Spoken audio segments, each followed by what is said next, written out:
Hello and welcome to my kitchen. I've been looking through food diaries at the Mass Observation Archive and recreating dishes people were eating in 1941.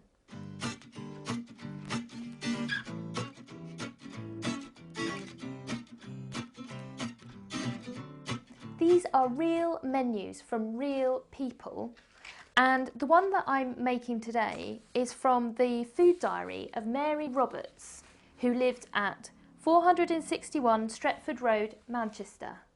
Mary is living with her mother and father, and I think she's also an air raid precaution warden, because here in November she notes, "For lunch in the control room, ARP duty, I took potatoes, a small onion and sage, which I fried all together, potted meat and a tin of soup."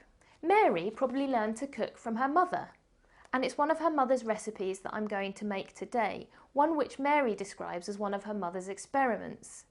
It's really interesting to think all those years ago, of course, people weren't just following recipes, they were kind of making things up as they went along and being creative with ingredients, trying to just make something that tasted good from what they had available. This recipe makes use of a rather divisive ingredient, the humble marrow. I think marrows are often kind of considered just an overgrown courgette and are seen as a bit watery and rather tasteless, but they're easily cultivated in Britain and were really quite popular in the war as an ingredient. When I was looking through the Mass Observation diaries, I found a lot of people were making things with marrow, including one person who had a marrow baked in white sauce, which they were very careful to note was not enjoyed. But the marrow, it seems, could be turned to anything.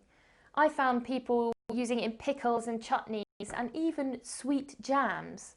Even in Mary's menu in September, she lists that for tea they have strawberry and marrow jam. Mary's mother really seems to be making the most of marrows. And the recipe that I'm going to make today is described in Mary's diary like this.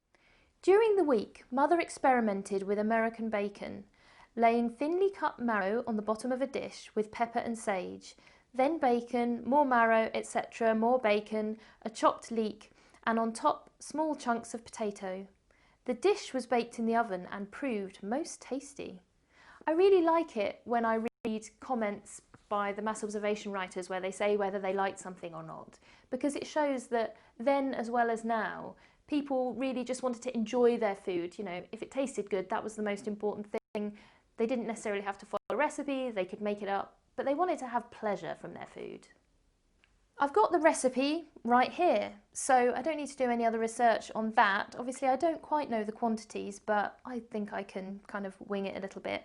Here are my ingredients. So I need a marrow, some sage, some leeks, some potato cubes and some bacon.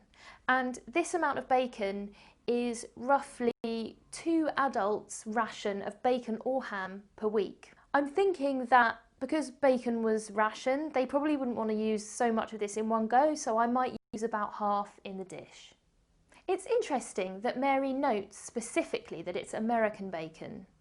During the war, there was an increase in imported goods from our allies, such as the United States.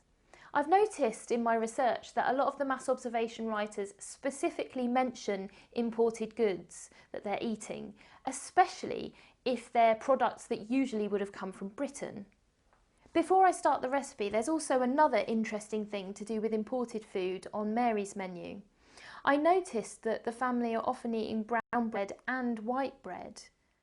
During the war, lots of our grain was being imported, and wholemeal bread uses the whole grain, so it was seen as a more efficient use of wheat at a time when it was really difficult to get these supplies to us.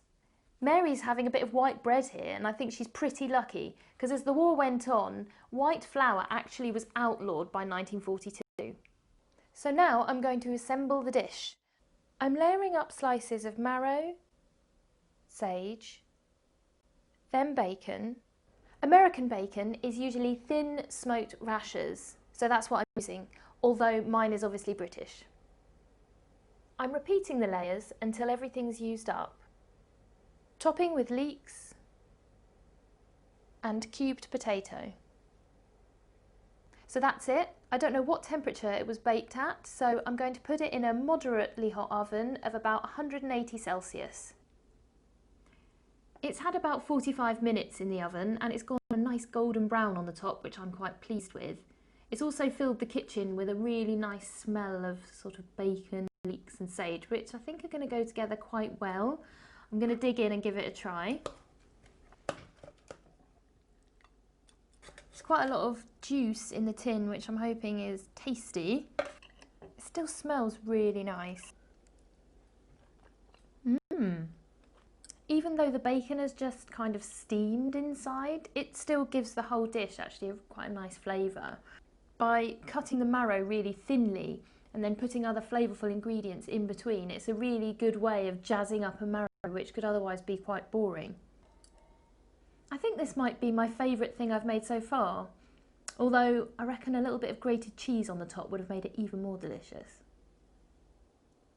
So there we have it, a baked marrow dish invented by the mother of Mary Roberts and eaten by the family in September 1941.